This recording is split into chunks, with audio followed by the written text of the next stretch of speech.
La façon la plus sûre d'échouer, c'est de penser qu'on est arrivé.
Bienvenue dans ce nouveau numéro de Jeune Mansart. La semaine dernière, les deux Rachel ont quitté l'aventure. Souvenez-vous, elles dirigeaient respectivement les entreprises Kairas SARL et Douceur et Tradition. Il ne reste plus que 9 entrepreneurs en compétition et aujourd'hui, la classe portera sur l'art oratoire et comment pitcher son projet avec Madame Nadine Zoro.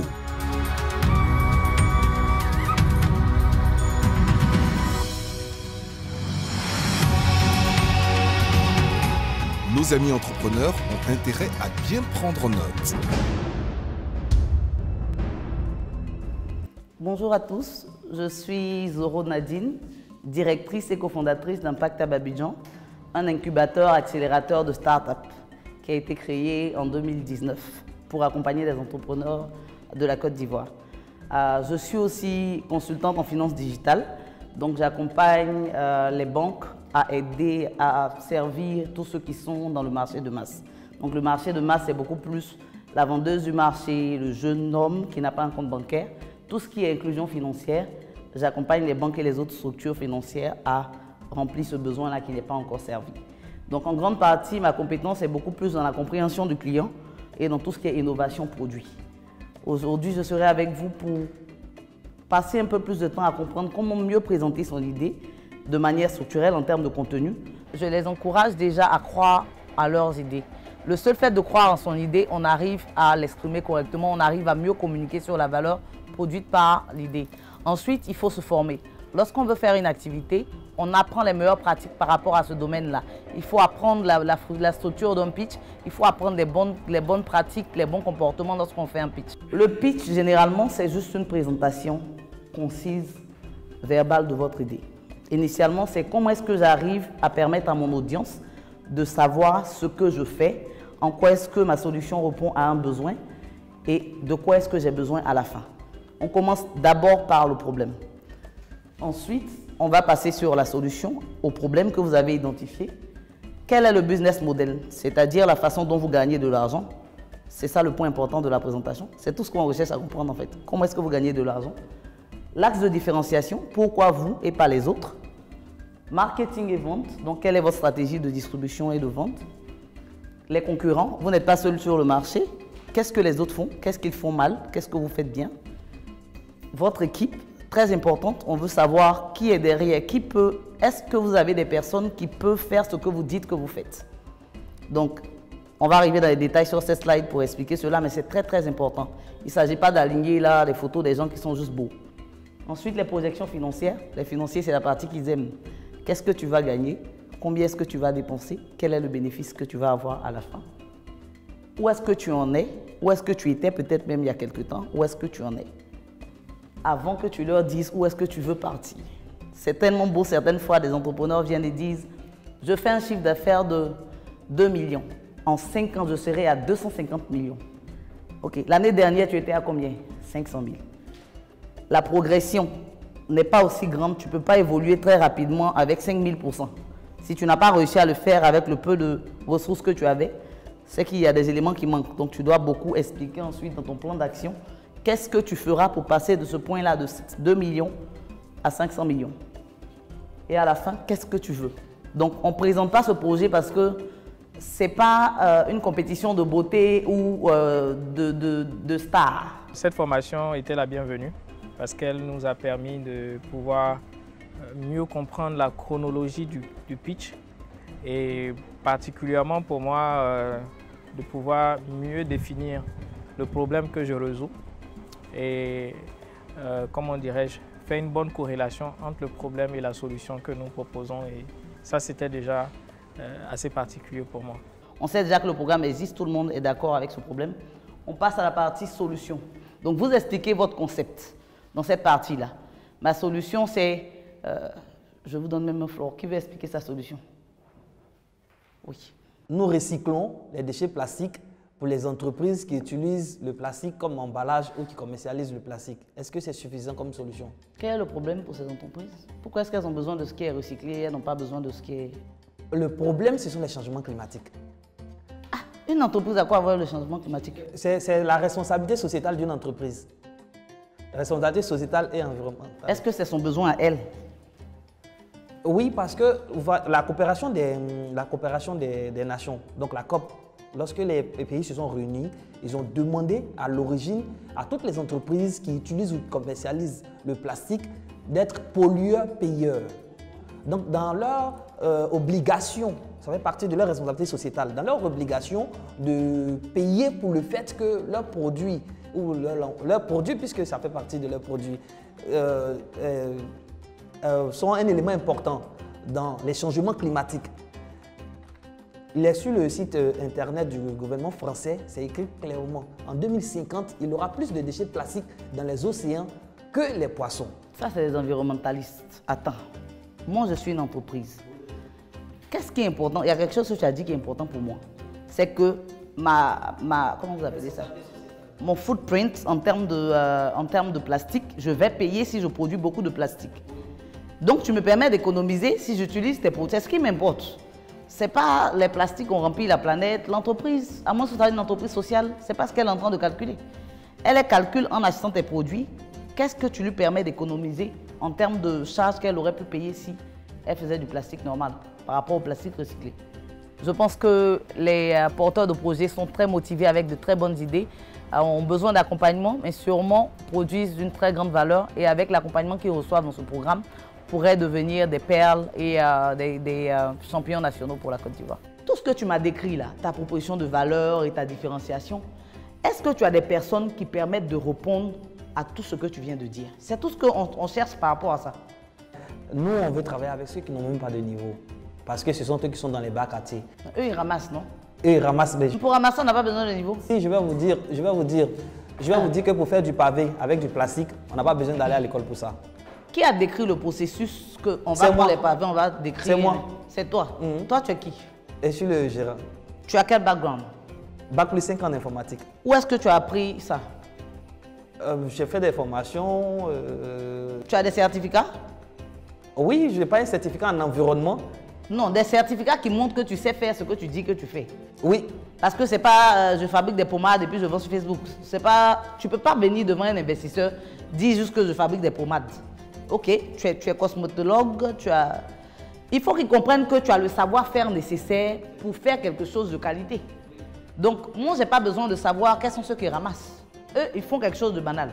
Qui a écrit ce processus-là et quel est son background? La communication efficace, la grande partie, c'est la communication non verbale. C'est ce qui n'est pas dit qui compte le plus dans une communication. C'est la gestuelle, c'est l'attitude, c'est la confidence, le niveau de confiance en soi de la personne qui parle, qui compte le plus pour que son message soit efficace que sa voix et le message. Chers amis, qu'avez-vous retenu de ce cours? J'avais déjà fait des formations sur le pitch, mais je crois que cette formation est venue comme simplifier tout ce qu'on avait appris jusque-là. Et pour moi qui n'avais jamais fait de formation sur le pitch, sur comment présenter professionnellement son projet, j'ai tout de suite compris, j'ai adhéré. Et puis avec les exercices qu'elle nous a présentés, on a su notre valeur ajoutée après cette formation-là sur la présentation de nos projets.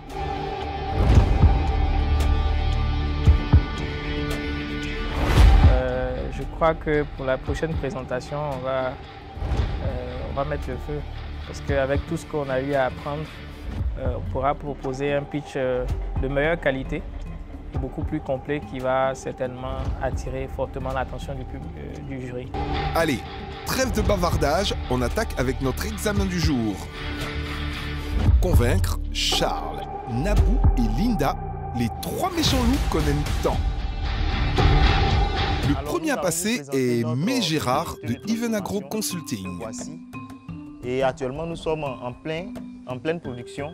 Donc, vous aurez l'occasion de voir ce que nous faisons et comment est-ce que ça se fait. Nous avons nos boissons rafraîchissantes non alcoolisées à base de maïs. Ici, nous avons la saveur ananas. Et là, nous avons la saveur tamarin. Nous avons plusieurs saveurs comme ça, fruitées. Et ici, nous avons nos concassés de maïs fortifiés à haute valeur nutritive pour la bouillie. Et nous avons ici ces mêmes concassés fortifiés pour la formule couscous. Il est beaucoup rigoureux sur le travail. Avec lui, c'est le travail bien fait. Lorsqu'il m'a parlé du projet, je n'ai pas hésité à sauter avec lui si je peux m'exprimer ici. J'ai vraiment adoré le projet et j'ai intégré son équipe depuis l'année dernière. Et je suis vraiment contente de travailler avec lui parce que c'est quelqu'un de... Quand il s'agit de travail, il est rigoureux, il est consciencieux. En tout cas, moi, je suis un fanatique des jus naturels. Et lorsque j'ai découvert ce produit à base de maïs, alors vraiment j'ai adoré et je ne cesse de parler de ce produit à chaque instant. Moi-même, je prends ce produit, surtout les jus, et ça me fait beaucoup du bien. C'est pourquoi nous proposons notre solution qui est de produire à la fois et de transformer le maïs en concassé de maïs fortifié à haute valeur nutritive et en boisson rafraîchissante non alcoolisée pour nourrir les populations. Pour ce faire, comment nous gagnons de l'argent avec notre business? Nous gagnons de l'argent à travers la vente directe en gros, en détail et en demi-gros. Et nos prix sont compris entre 300 francs CFA et 2000 francs selon les conditionnements que nous faisons. Alors, nous allons réaliser un chiffre de plus de 100 millions la première année qui va croître au fur et à mesure. Et nous avons besoin de 71 millions de francs CFA pour réaliser ces chiffres. Alors, si nous avons ce financement, nous allons acquérir un local approprié, nous allons acquérir des équipements pour une production dans les normes et en quantité pour offrir à nos consommateurs. Et nous allons fidéliser notamment les membres de notre équipe et les former davantage. Au terme donc de notre présentation, notre projet va nous permettre de pouvoir avoir de l'argent, mais aussi d'avoir un impact qui va constituer, si vous voulez, l'atteinte des objectifs de développement durable que sont donc la réduction de la pauvreté et bien d'autres que nous avons ici. Sur ce, nous vous disons merci. J'ai un petit souci. C'est cosmétique. Le mot process, il n'y a pas d'accent. Un procès et un process, c'est deux choses différentes. Excusez-moi, mais On a connu Nabou, la gardienne du temps. Voici aujourd'hui Nabou, gardienne de la langue française. Merci Nabou. C'est une langue que vous utilisez. Que penses-tu de la présentation en elle-même? Personnellement, je vois déjà, il y a moins de détails inutiles. Il y a beaucoup d'améliorations dans la façon de présenter. J'ai pas voyagé plus que ça. En fait. Voilà, c'est ça, il y a un petit truc. Mais sinon, c'était bien, c'était bien. Bravo. Bravo pour les efforts. Bravo de Linda est petit, mais il vaut de l'or. Bravo mon gars. Écoutons le président à présent. Le problème, c'est que sur la définition de la concurrence, on est resté encore relativement vague. D'accord? Et que, bien que je vois que vous avez un beau projet, j'ai encore un peu de mal à le dimensionner proprement. C'est-à-dire que sur le plan quantitatif, je ne sais pas encore quelle part de marché vous voulez conquérir et pour chacun de vos produits.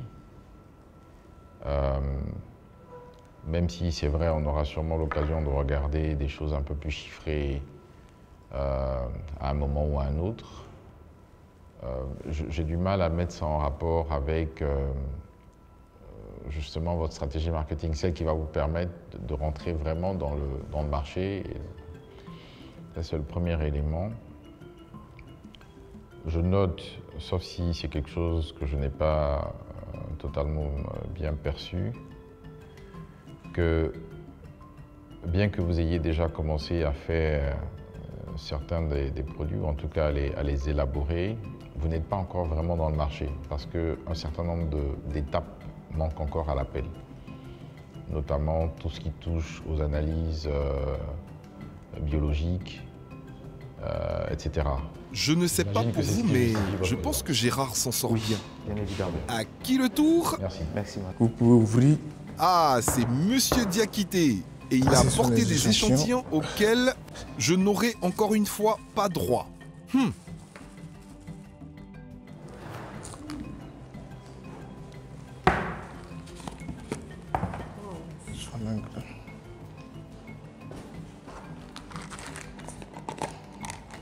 L'industrie cacaoyère génère plus de 100 milliards de dollars par an et les producteurs ne perçoivent que 2%.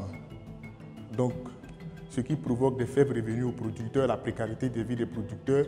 Tout cela s'explique parce que les producteurs eux-mêmes ne sont pas présents sur la chaîne de valeur et sur le tissu industriel. Donc, comme solution, Diakité Cocoa Product a pour rôle de valoriser le cacao ivoirien par une transformation optimale. Cette transformation consiste à transformer tout type de cacao, que ce soit produit sous grade ou tout type de produit pour permettre à nos producteurs de faire face au manque à gagner et enfin d'améliorer leurs conditions de vie. Les commandes se font minimum 20 tonnes, c'est-à-dire un conteneur de 20 pieds. Donc c'est destiné directement aux industries qui expriment leurs besoins annuels ou trimestriels. Donc l'axe de différenciation, il y a nos modes opératoires, on est en contact direct avec les producteurs, nos prix sont meilleurs, en fait le commerce est équitable puisque c'est du win-to-win avec les producteurs et il y a un service après-vente. En 2018, on a fait un chiffre d'affaires de 3 500 000, 2019 8 millions, 2021 658 millions. Bon, pour les chiffres d'affaires prévisionnels de 2023 à 2027, donc la première année 2023, on compte faire un chiffre d'affaires de 19 milliards 500 et quelques millions.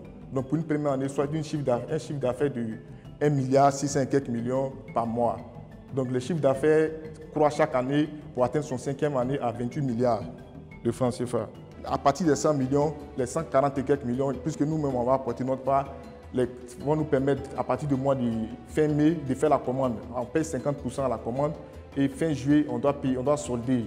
Et fin septembre, nous allons recevoir les machines en fin novembre 2022, début de la production.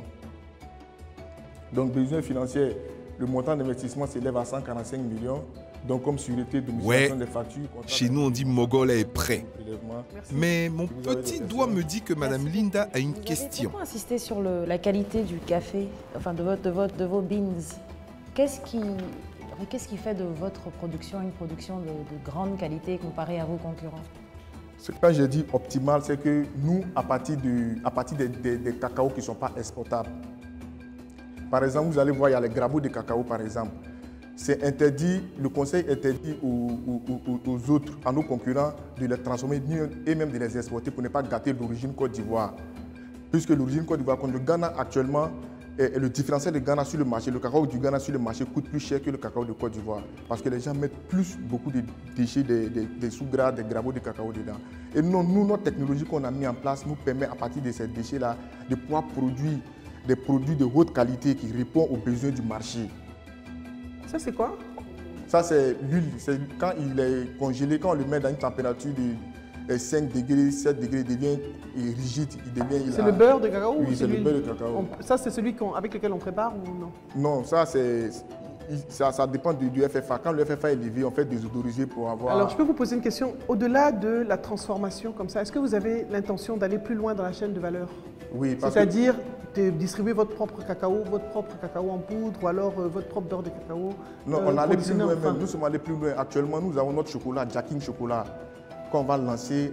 Je ne suis pas venu parler de ça parce que nous, déjà, on a les moyens de faire ça. On est très avancé là-dessus. On a déjà nos emballages, tout. Il y a Jacking Chocolat déjà qui se positionne. Comment ça s'appelle? Jacking Chocolat. Jacking Chocolat. Donc c'est de promouvoir la consommation locale. Parce que même ce que nous on fait actuellement, c'est l'exportation. Est-ce que ça va perdurer? Il faut amener les Ivoiriens à consommer local. Et même moi-même, ma fille de 3 ans, 2 ans, quand tu lui demandes à partir de quoi on a le chocolat, elle peut te détailler tout. Donc elle a quelque chose que ses amis à l'école n'ont pas. Elle est née dans le cacao. C'est une petite fille. Donc ça se transmet de génération en génération. De père en fille et de père en fille. Revenez sur vos chiffres, s'il vous plaît. Dans ce tableau, vous faites apparaître un chiffre d'affaires prévisionnel de 19 milliards, donc presque 20 milliards. C'est ça? Remontez plus avant, plus haut, pardon, il y a un autre tableau que vous avez présenté. 60 tonnes, d'accord? Donc, ici, on est sur une base annuelle. 61 millions. Les 60 tonnes, c'est sur une base annuelle. 60, non, ça c'est jour. C'est journalier, c'est quotidien. C'est 60 tonnes par jour. Vous allez traiter 60 tonnes jour. Par jour. Avec la nouvelle usine. C'est 60 tonnes, puisqu'on veut expandre. Ok. On veut atteindre 60 tonnes jour. Aujourd'hui, vous êtes à combien? Actuellement, nous sommes à 3 tonnes jour. Et nous voulons aller à 60 tonnes jour. Donc vous allez passer de 3 à 60. À 60 tonnes jour. Tout le reste des équipements répond déjà aux normes. Par exemple, la ligne de nettoyage que nous avons fait 10 tonnes heure. Ça, c'est la ligne de nettoyage que nous avons qui fait 10 tonnes heure. D'accord, soyez précis parce que là, quand je regarde ce tableau, c'est vrai que vous n'avez pas il n'y a rien qui dit ça. C'est par jour, ouais.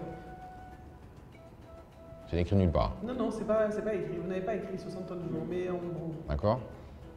Donc, sûrement, ça m'a échappé, sinon c'est pas jour. Justement. Donc moi, j'étais en train de réconcilier ce tableau avec l'autre. Et évidemment, donc, la différence était quand même relativement importante. Très bien, je n'ai pas d'autres questions. Merci beaucoup. C'est ce que j'appelle une présentation détaillée. Mais qu'en pensent nos membres du jury en off? Non, ça fait plaisir aussi de voir des entrepreneurs, des jeunes entrepreneurs locaux qui font ce genre de choses et qui ont de la vision et qui se projettent. Non, mais surtout là, il y a de la cohérence dans le, totalement cohérent. Tout est structuré. dans le discours, que dans les chiffres. Et dans le projet. Et dans le projet. Donc, forcément, ça fait une différence même en termes de présentation. Ça fait une grande différence. Et même dans la façon de présenter, il sait de quoi il parle. Oui. Et il n'est pas inquiété, en fait, chaque fois que tu lui demandes quelque chose, parce qu'il sait. Voilà, comme tu dis, il est tranquille. Ok, merci. À présent, découvrons à nouveau Marie-Ange Kouassi et ses storytelling.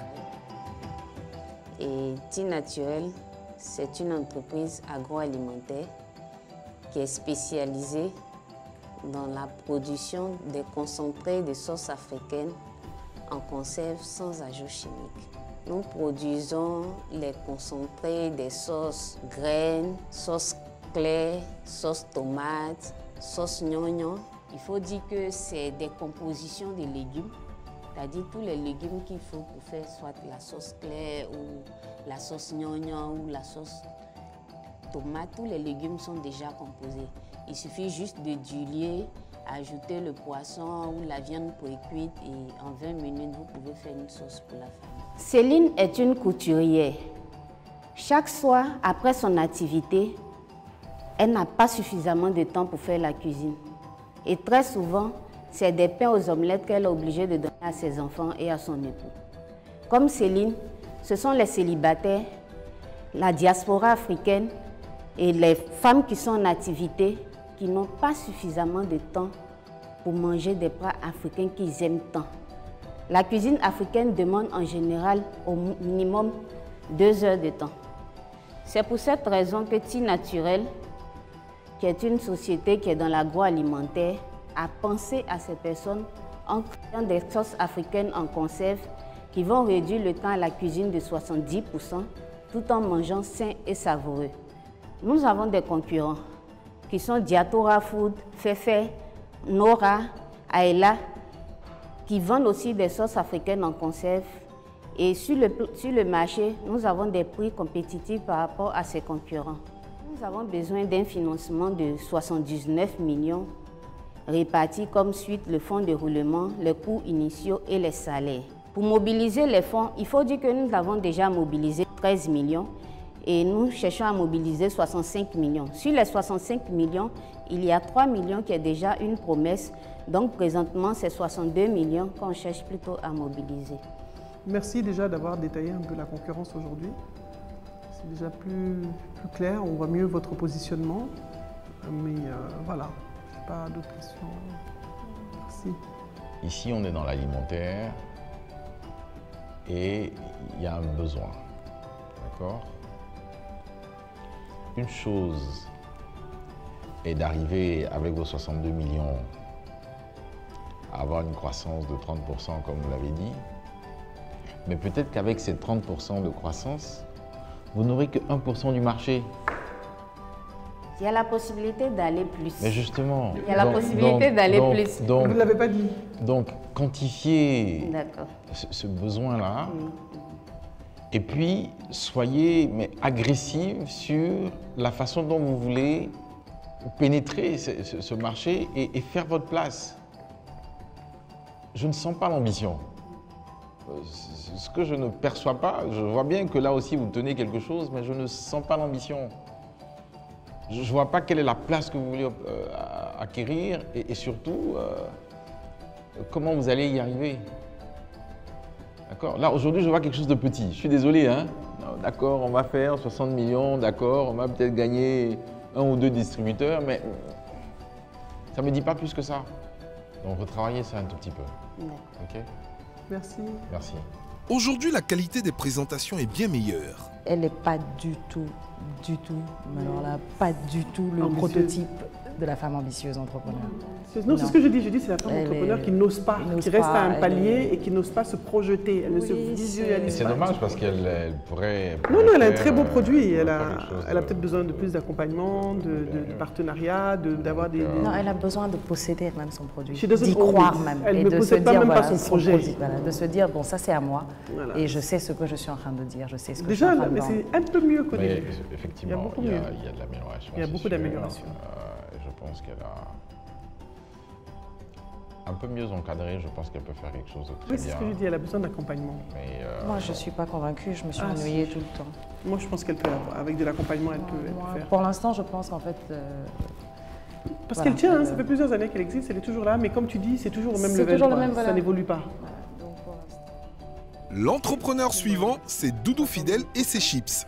Bonne chance, mon gars. Je vais vous parler de notre structure qui est Etour du Maïs SRL, ce que nous faisons. Alors, Etour du Maïs est une entreprise agroalimentaire qui s'est spécialisée dans la transformation de produits locaux tels que la banane plantain et la patate douce en chips. Entreprise enregistrée en janvier 2020, mais il a commencé ses activités en juillet 2018, après que je sois renvoyé de l'Institut national polytechnique Oufoué-Boigny. Un nouveau détail.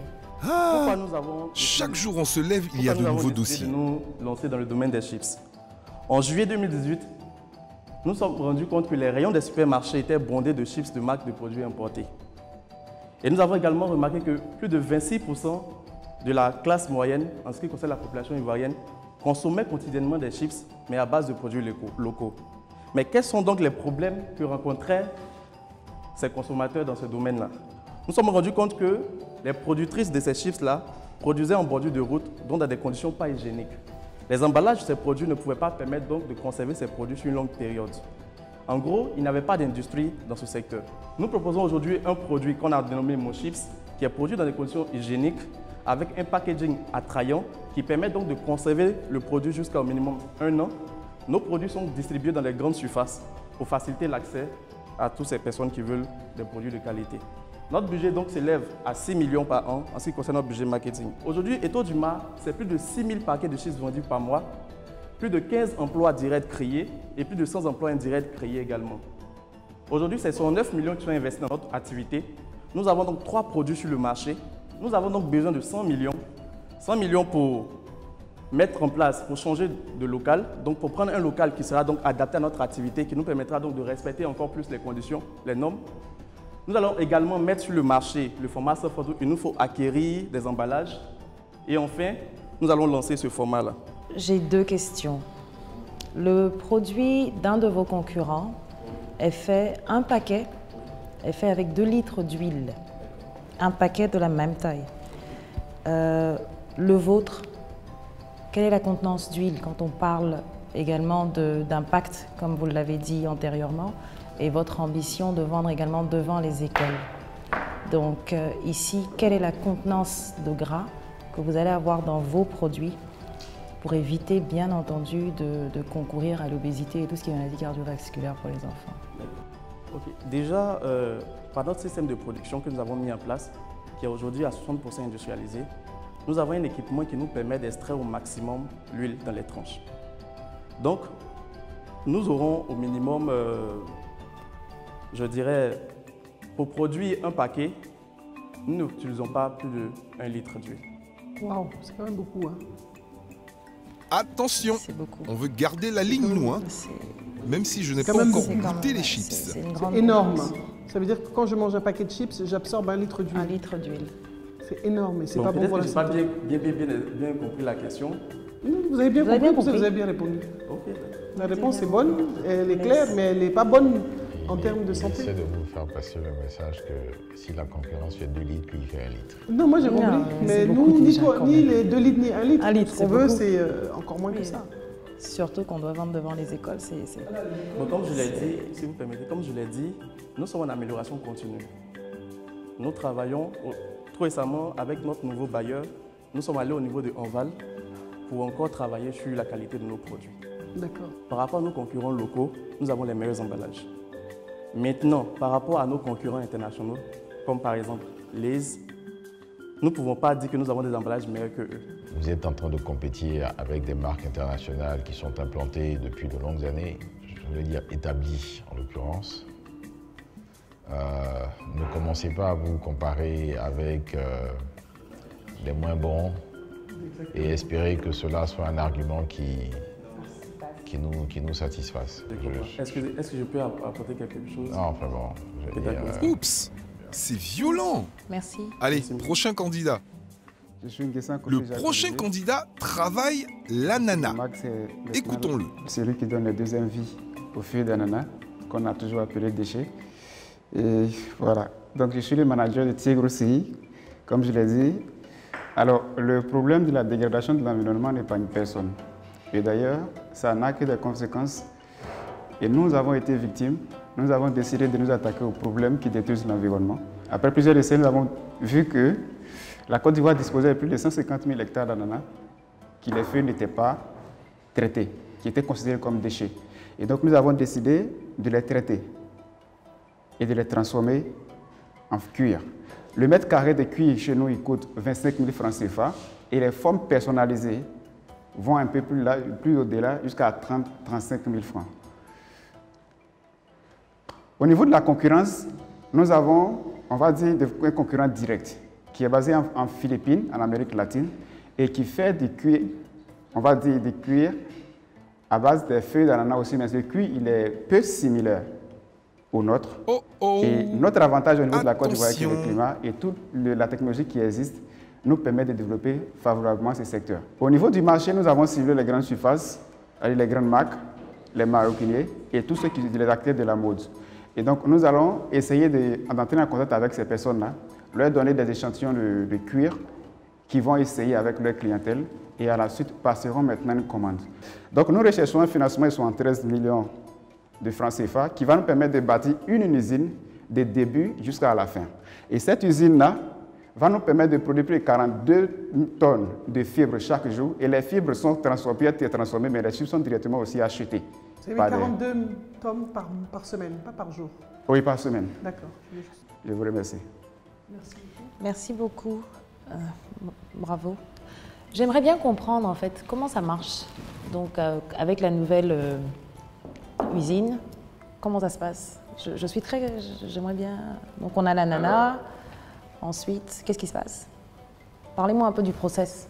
Une fois qu'on a le financement, nous avons... Non, je veux le process. Je ne vous parle même pas du financement. Le processus d'acquisition. Imaginons le processus de transformation. Nous allons collecter les feuilles d'ananas dans les champs. Nous les apportons là où on décape, c'est-à-dire là où on doit extraire les fibres, parce que déjà les feuilles d'ananas, c'est une feuille qui est verte. Et à l'intérieur de cette feuille-là se trouvent les fibres.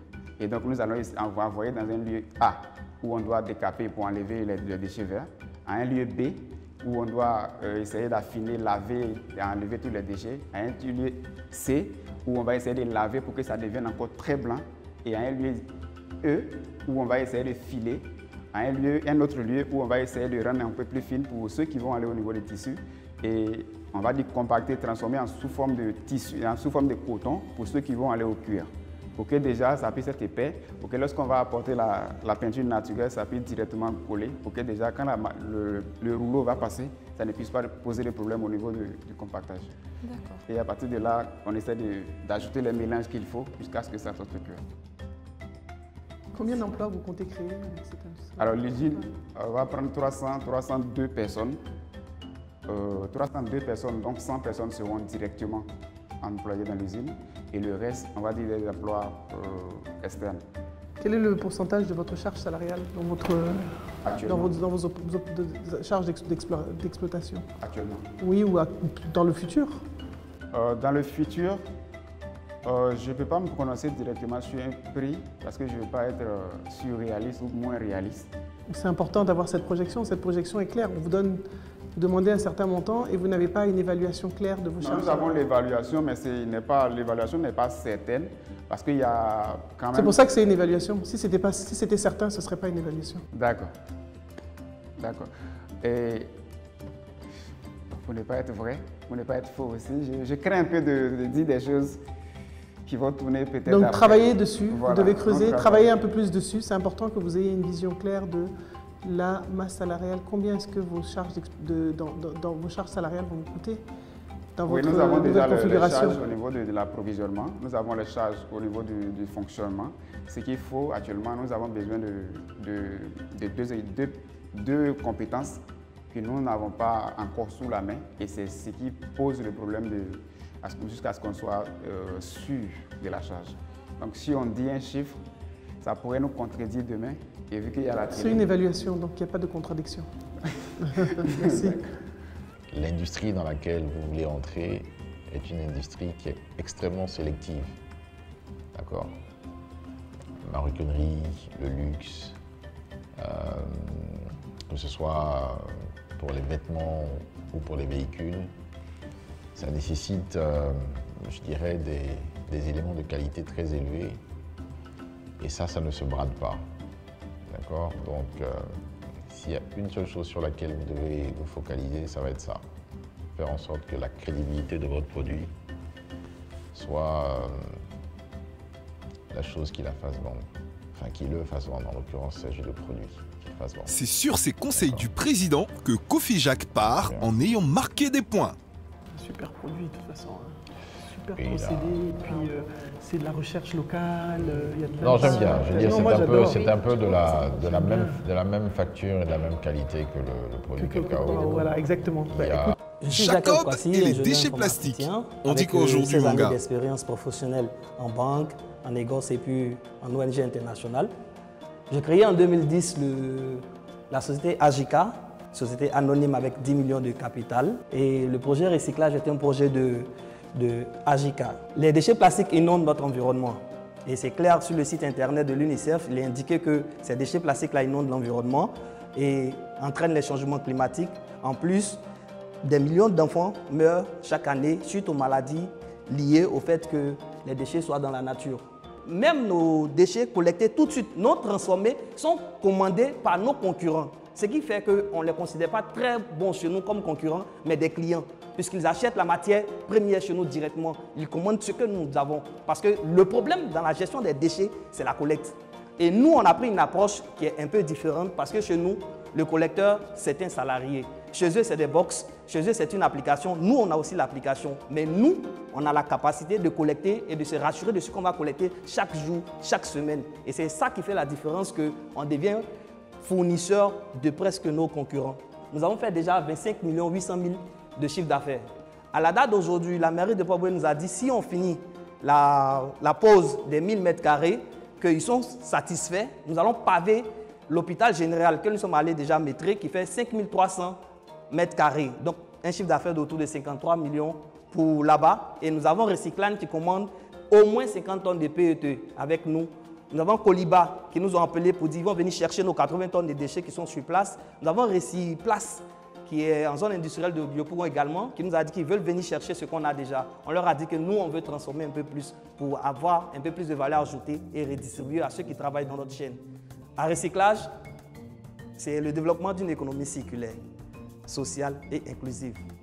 Je vous remercie. Merci beaucoup. Merci. Merci beaucoup.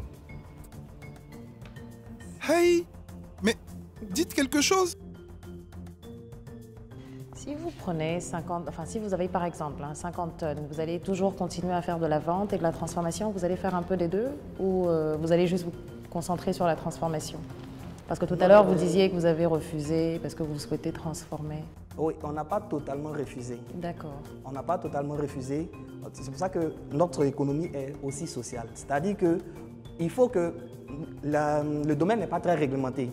Et donc, vous avez vu que sur l'une de mes premières photos, là, le collecteur, le précollecteur, là, il n'est pas très considéré.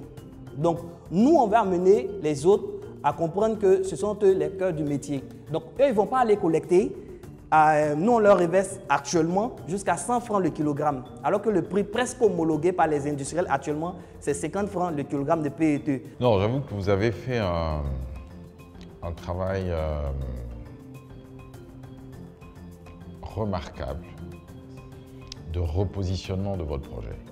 Ça n'a l'air de rien, mais de le repositionner comme vous l'avez fait en remettant les collecteurs et les pré-collecteurs au centre de votre projet lui donne automatiquement une nouvelle dimension. D'accord? Et la dimension qu'elle lui donne notamment, c'est que vous donnez de la dignité à des travailleurs qui, jusqu'aujourd'hui, n'ont quasiment aucune considération. Okay? Et ça, c'est important. D'accord? Naturellement, le deuxième sujet qui, lui, est beaucoup plus large est la question environnementale. Et là, on voit bien qu'il y a une solution à une problématique qui existe et pour laquelle, jusqu'aujourd'hui, il n'y a pas suffisamment d'acteurs qui ont réussi à faire entrer donc, cette économie dans un cercle vertueux. D'accord? Donc ça, c'est le deuxième élément et ça, c'est positif. D'accord? Et le dernier, et ça, vous nous en donnez le bénéfice, vous avez fait enfin un peu de travail de recherche, notamment sur votre concurrence. Et j'ai vu là des noms qui me sont familiers et que j'attendais depuis. D'accord? Donc c'est très bien. Parce que c'est important d'être honnête avec ces choses-là. Okay? Vous n'êtes pas seul dans l'industrie et vous ne pouvez pas faire comme si vous évoluez dans une espèce de vacuum où les autres n'existaient pas. Donc c'est important de connaître ses concurrents et c'est important de connaître ce que les concurrents font que vous ne faites pas et vice-versa. D'accord? Là, on a vu qu'il y a du travail, okay? Ce qui permet justement donc, pour vous de faire un exercice de positionnement qui a un peu plus de sens que vous ne le faisiez auparavant. D'accord? Ouais, moi, je dirais juste bravo pour l'amélioration, pour les efforts consentis et puis pour l'impact surtout, parce que l'impact est important. Merci. Merci beaucoup. Merci. Merci. Merci pour tout ce que vous faites. Merci. Bravo, Jacob! Aujourd'hui, la compétition est rude. Il a fait du voilà quelqu'un c'est sent progresser session après session et qui prend en compte les commentaires qui sont faits et qui surtout arrive à les faire ressortir. Dans sa présentation. Absolument. Okay. Tu sens tout le temps. C'est très bien. C'est au tour de Elite Medical Service de présenter son business plan. Bonsoir, chers membres du jury. Nous avons été tous confrontés au moins une fois à une situation où nous avons fait appel à une ambulance et que celle-ci n'est pas arrivée à temps. L'État, avec ses moyens, ne peut pas couvrir l'ensemble des besoins en matière de secours. Dès lors, comment pouvons-nous améliorer la prise en charge préhospitalière? Elite Medical Service est né en 2020 pour répondre à ce problème. Notre objectif est de faciliter l'accès aux soins préhospitaliers et d'apporter aux entreprises des solutions médicales pour leur domaine d'activité. Nous générons du chiffre d'affaires à travers 4 services: le transport médicalisé, l'assistance médicale sur site, l'assistance médicale événementielle et les évacuations sanitaires. Nous avons une ambulance acquise en fonds propres. Nous travaillons avec 2 entreprises en assistance médicale sur site. Nous avons réalisé une évacuation sanitaire par avion et nous avons assuré la couverture médicale de plus de 7 événements à ce jour. Nous travaillons aussi avec 2 cliniques pour le transport médicalisé de leurs patients.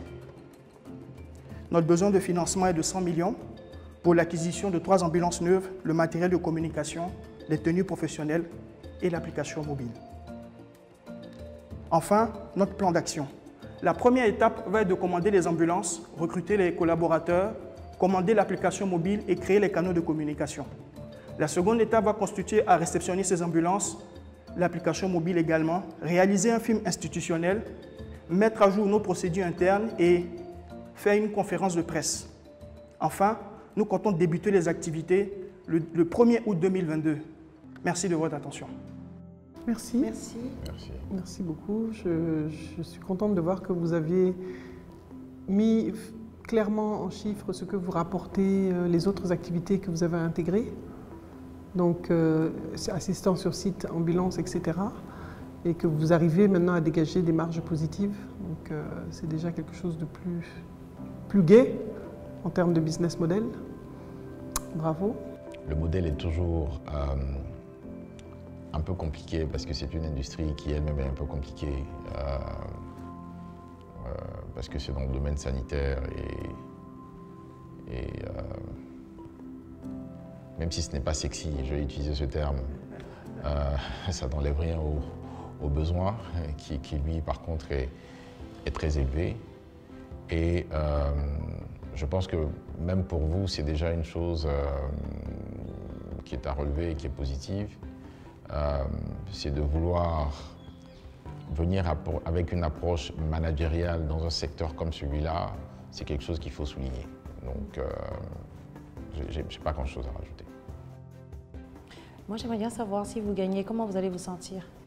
Question. Bien. C'est tout? Il a envie de danser, mais il n'ose pas.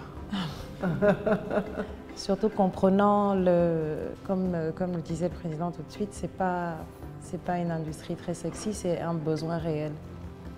Donc si vous remportez,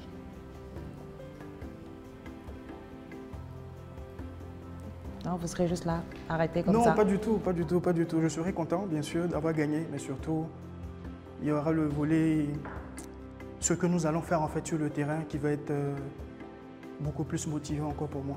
C'est ce que je voulais entendre. Avec la même structure, avec les mêmes personnes que vous avez, vous pouvez aller un peu plus loin. OK? Si vous me payez, je vous ferai la consultation. Vas-y Nabou, saisis l'opportunité. En tout cas, bravo, merci. Merci. Merci pour l'amélioration. Merci. En tout cas, bravo les gars. Ça upgrade. Tout le monde a Il y a de évolué. l'évolution au fur et à mesure, il évolue, il évolue, il évolue. Oui, vraiment. Prochain candidat, c'est à ton Bonsoir tour. Laurent, tu n'as que 5 minutes. Ok. La gardienne du temps en action. Je suis Kofi Apesika Laurent. Donc aujourd'hui, je vais vous parler de notre solution d'accès à l'eau potable sous le label Green Forage. Votre forage vite fait et bien fait. Alors, notre entreprise existe depuis 2018 et depuis lors, nous proposons un système d'irrigation laser spray dont nous sommes pionniers. En 2020, nous avons conçu de toutes pièces une machine de forage grâce à laquelle nous avons intégré le marché de forage pour répondre à une demande incessante de nos clients de systèmes d'irrigation qui avaient besoin de forage pour irriguer leurs plantations. Pour pénétrer ce marché, nous avons décidé de proposer des prix légèrement plus bas que la concurrence, sans toutefois grignoter notre marge. Et comment est-ce que nous arrivons à le faire? Nous avons des partenaires de longue date avec qui nous travaillons déjà du point de vue irrigation, qui fournissent en fait le matériel de forage également. Avec ceux-ci, nous arrivons à avoir le matériel pour faire les forages à des prix plus bas que le prix du marché, donc ce qui nous permet de faire une très belle économie. Mais ce n'est pas notre atout le plus important. Notre atout le plus important, c'est la qualité de notre relation client, parce que c'est ce qui n'existe pas ailleurs. Nous, un client qui achète, qui demande un forage pour nous, fait partie d'une élite, parce que les montants qui sont engagés sont importants. Une fois que le client est conquis, nous arrivons à réaliser une marge de 1 500 000 francs sur chaque opération de forage que nous réalisons. Pour atteindre la barre des 1000 forages que nous voulons réaliser d'ici 2026, nous avons besoin d'un investissement de 103 millions de francs CFA. Je trouve qu'il y a une nette amélioration, mais j'ai remarqué un peu la même chose parce que les commentaires qu'on avait évoqués la dernière fois sur la stratégie marketing n'ont pas réellement été pris en compte. Mais je sens beaucoup d'intérêt dans ce que vous faites. Vous avez beaucoup de passion, on peut le dire. Donc aujourd'hui, je n'ai aucune question pour vous. Pas de questions de Linda? Aucun commentaire de Charles?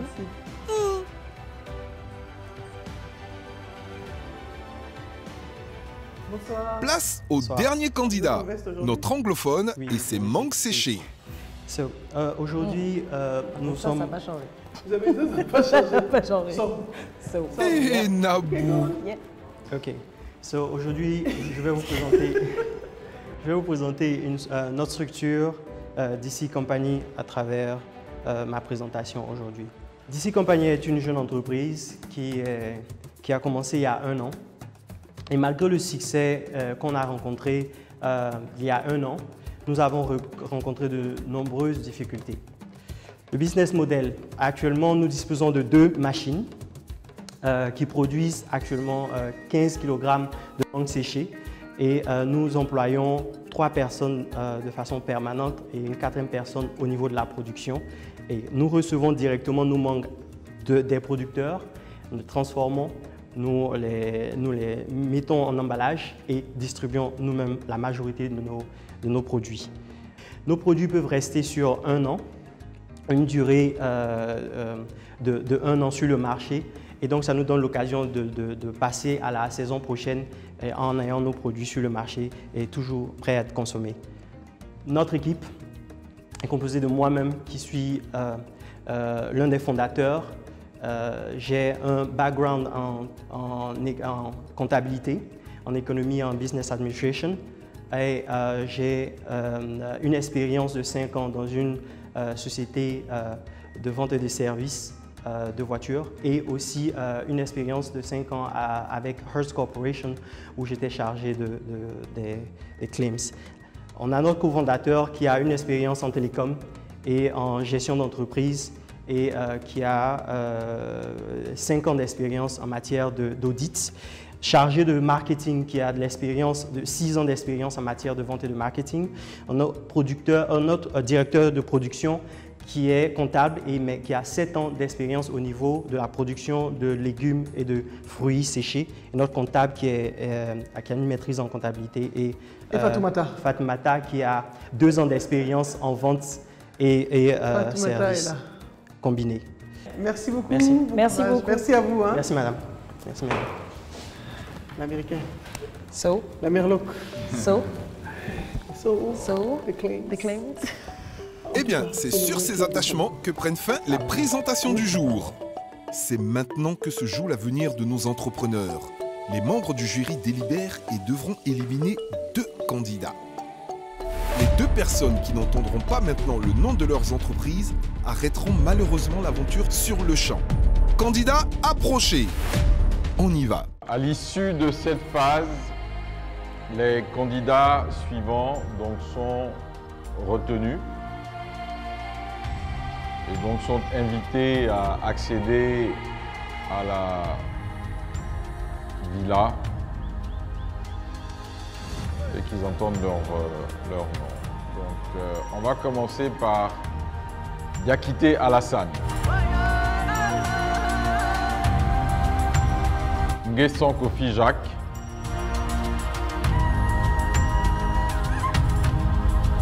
Voici Jacob.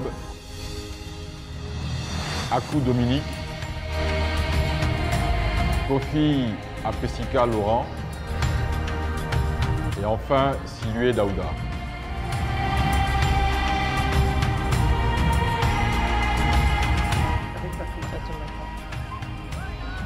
je reprends Silué Dada et Sagra Fatoumata. Quoi? Il devait en éliminer 2 ce soir. Mais les membres du jury ont ouvert la porte de sortie à 3 entrepreneurs. Mais Gérard de Even Agro Consulting, Kwasi Marie-Ange de Ti Naturel et Doudou Fidèle de Etodouma SARL. Merci vaillants entrepreneurs et bon vent pour la suite. Vous n'avez pas démérité. La compétition devient de plus en plus serrée. Elle exige par conséquent de vous que vous donniez plus que le meilleur de vous-même. Comme vous le savez, à l'issue de ce processus, une seule personne sera retenue. Tous les projets étaient très beaux. Arriver jusque-là, c'était des beaux projets. Mais malheureusement, tout le monde ne peut pas gagner. Donc, on est des fois obligé de faire des choix malgré nous. Et ceux qui se distinguent restent et ceux qui ne se distinguent pas, ben, bye. On arrive avec à une compétition, il y a des grands noms qu'on connaît dans le milieu des startups et arriver à ce niveau, c'est quand même une fierté. C'est vrai qu'on était venu pour remporter, mais on n'est pas arrivé à ce niveau. Certainement qu'on ne rentre pas dans le critère de sélection du jury. Mais ça ne veut pas dire pour nous qu'on n'a pas un bon projet. Je crois que dans ce type de compétition, il est difficile de considérer qu'un projet n'est jamais abouti. Parce qu'il peut être amélioré, perfectionné et naturellement, on peut lui donner des ingrédients supplémentaires. On a tenu compte des formations qui ont été données. Avant le passage d'aujourd'hui, il y a eu des critiques. Comme les membres du jury l'ont mentionné, c'était catastrophique. On a essayé d'améliorer, de travailler encore plus et d'ajouter ce qui manquait. J'ai trouvé les dernières présentations catastrophiques.